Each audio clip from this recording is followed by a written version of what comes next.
Hai anak-anak, Assalamualaikum. Perkenalkan nama Ibu Mutiara Latifah. Pada video kali ini, Ibu akan menceritakan sebuah kisah dari Muhammad Al-Fatih, penakluk Konstantinopel.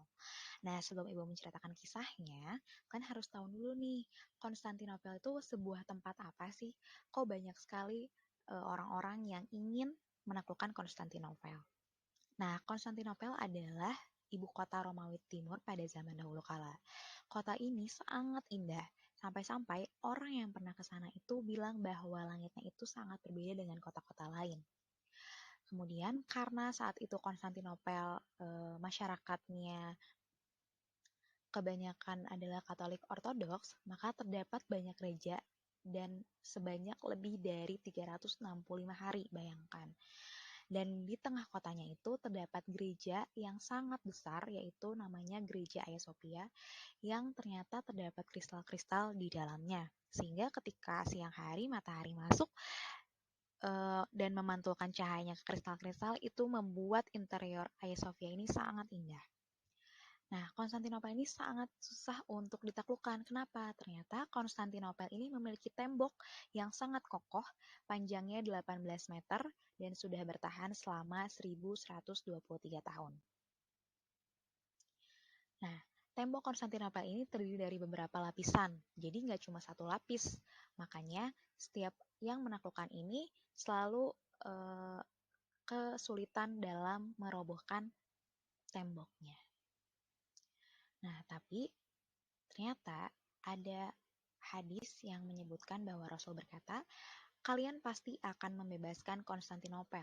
Sehebat-hebat panglima perang adalah panglima perangnya, dan sekuat-kuatnya pasukan adalah pasukannya. Hadis riwayat Ahmad. Suatu ketika, lahirlah Muhammad Al-Fatih, yaitu seorang anak laki-laki.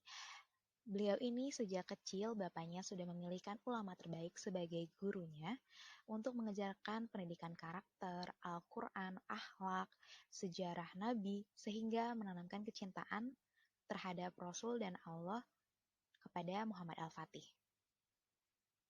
Muhammad Al-Fatih ini sudah menjadi sultan ketika berusia 12 tahun dan sudah menguasai 8 bahasa saat usia 16 tahun. Nah, oleh gurunya ini, Al-Fatih itu diajak ketika umur 8 tahun diajak untuk melihat gereja Hagia Sophia dari jauh dan bilang bahwa kamu yang akan menaklukkan Konstantinopel.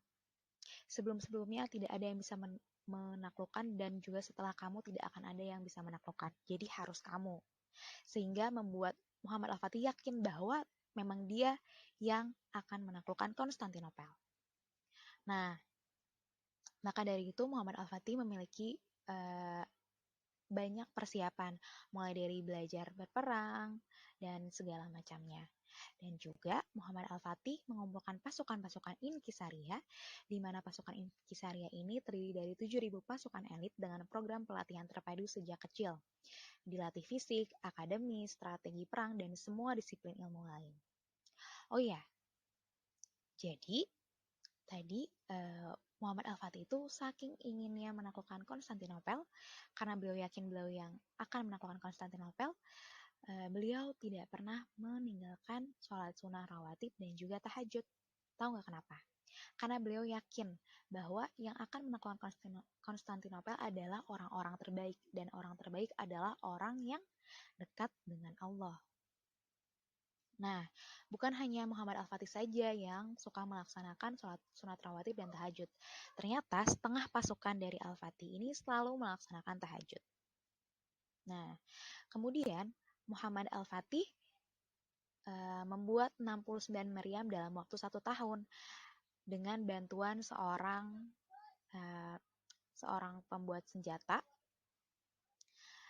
yang satu meriam ukuran 8,4 meter, kemudian satu meriam ukuran 5,2 meter, dan sisanya itu 67 meriam ukuran standar 3-4 meter. Nah, di sini adalah peta dari Konstantinopel, di mana Konstantinopel ini bentuknya seperti segitiga ya, dikelilingi Selat Bosforus, kemudian ada Laut Marmara, kemudian ada Selat Tanduk Emas atau Golden Horn. dan dikelilingi oleh tembok yang sepanjang 18 meter ya, ingat. Nah, kemudian pada tanggal 6 April 1453, Muhammad Al-Fatih mulai melancarkan strategi perangnya. Jadi beliau ini akan menyerang dari 3 sisi.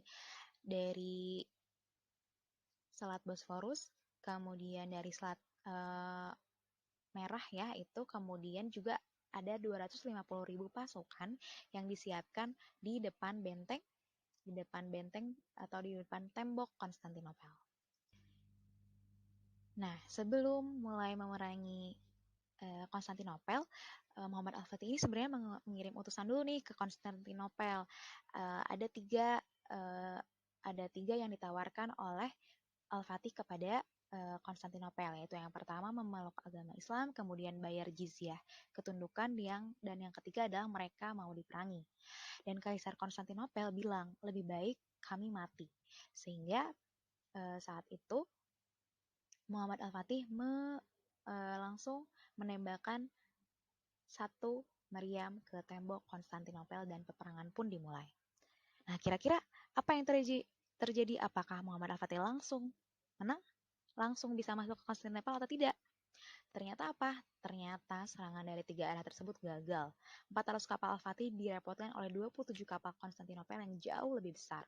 Kemudian di sebelah utara dipasang rantai sehingga kapal-kapal dari Bosphorus itu tidak bisa masuk ke Selat Tanduk Emas.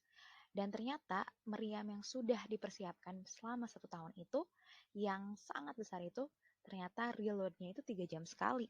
Sehingga ketika sudah ditembakkan satu meriam, masyarakat Konstantinopel memiliki waktu untuk menyusun kembali tembok-temboknya. Sehingga setelah bolong disusun kembali.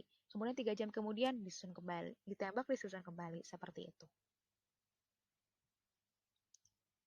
Nah, dari tanggal 6 sampai 20 April 1453, selama 2 minggu penyerangan di depan tembok Konstantinopel, ternyata Al-Fatih kalah total. Tembok Konstantinopel ini sangat-sangat perkasa. Nah, saat itu banyak mayat-mayat berjatuhan, kemudian persediaan logistik Al-Fatih pun sudah berkurang. Nah, dan juga ternyata semangat juang para prajuritnya ini sudah semakin berkurang. Sehingga Al-Fatih mengumpulkan mereka semua dan bertanya kepada mereka, kita akan tetap maju atau kita akan mundur? Nah, ada satu penasehat dari Al-Fatih ini mengusulkan bahwa kita mundur saja Al-Fatih, kita sudah kalah, kita nanti semakin banyak mayat-mayat berjatuhan. Tapi ternyata ada satu orang seorang mu'alaf ini bilang, jangan dengarkan kata-kata dia. Dia ini akan ingin memadamkan semangat juang kita. Kita kesini itu untuk terus maju dan tidak ada kata untuk kembali. Intinya seperti itu. Nah, sampai akhirnya Al-Fatih membulatkan niat bersama prajurit-prajuritnya untuk tetap terus maju. Tapi gimana sih caranya? Kan tadi dari 3 sisi ini sudah kalah total kan? Nah, Al-Fatih itu memutarbalikkan pikirannya gimana nih caranya. Akhirnya beliau memberi ide, gimana kalau kita menyeberangkan kapal-kapal tadi yang dihalangi orang rantai itu lewat Bukit Galata di situ. Pasukan-pasukannya, wah Al-Fatih sudah gila nih, mana kita bisa menyeberangkan kapal-kapal tersebut lewat bukit. Dan Al-Fatih bilang, jangan bilang tidak bisa kalau belum mencoba. Dan nah, kamu saja tidak bisa, kamu saja tidak kepikiran sampai sana kan? Apalagi orang-orang Konstantinopel, pasti mereka juga tidak akan kepikiran kalau kita akan menyeberangi lewat Bukit Galata. Sehingga pada tanggal 22 April 1453 ini, pasukan Al-Fatih menyeberangkan 72 kapal dalam waktu berapa? Dalam waktu semalam saja. Sehingga Al-Fatih saat itu bisa masuk ke Konstantinopel lewat Selat Tanduk Emas atau Selat Golden Horn ya tadi. Nah, kemudian dari tanggal 21 April sampai 27 Mei 1453 peperangan terus berlanjut. Nah, kemudian pada tanggal 27 Mei 1453 ini, Muhammad Al-Fatih berhasil membuat bolongan di tembok barat Konstantinopel. Nah, setelah bisa masuk lewat situ, dan ternyata sudah masyarakat Konstantinopel sudah bilang, wah, Konstantinopel akan jatuh, seperti itu. Nah, setelah tanggal 27 membuat lubang, akhirnya Al-Fatih menyuruh untuk berhenti berperang terlebih dahulu. Kemudian menyuruh para pasukannya untuk berpuasa sunnah. Kemudian pada tanggal 29 Mei, dalam waktu sepertiga malam, semua pasukan salat tahajud di depan tembok Konstantinopel. Semua meminta penaklukan itu terjadi. Setelah salat, Al-Fatih menaiki kudanya kemudian berkhutbah, dan khutbah ini selalu tercatat sejarah. Seandainya penaklukan kota Konstantinopel sukses, maka sabda Rasul telah menjadi kenyataan, dan salah satu mukjizatnya akan terbukti. Maka kita akan mendapatkan bagian dari janji yang telah Rasulullah janjikan melalui hadis. Baik-baik pemimpin adalah pemimpin yang menaklukan Konstantinopel, dan sebaik-baik pasukan adalah pasukannya, yaitu kemuliaan dan penghargaan. Oleh karena itu, sampaikan kepada pasukan satu persatu kemenangan besar yang segera kita capai menambah kemuliaan dan ketinggian Islam. Untuk itu, wajib bagi setiap pasukan menjadikan syariat selalu depan mata mereka, dan jangan sampai ada yang bermaksiat. Hendaknya kalian tidak mengusik tempat-tempat peribadatan dan gereja-gereja. Jangan ada yang mengganggu para pendeta dan orang-orang yang tidak berbahaya yang tidak ikut terjun dalam pertempuran.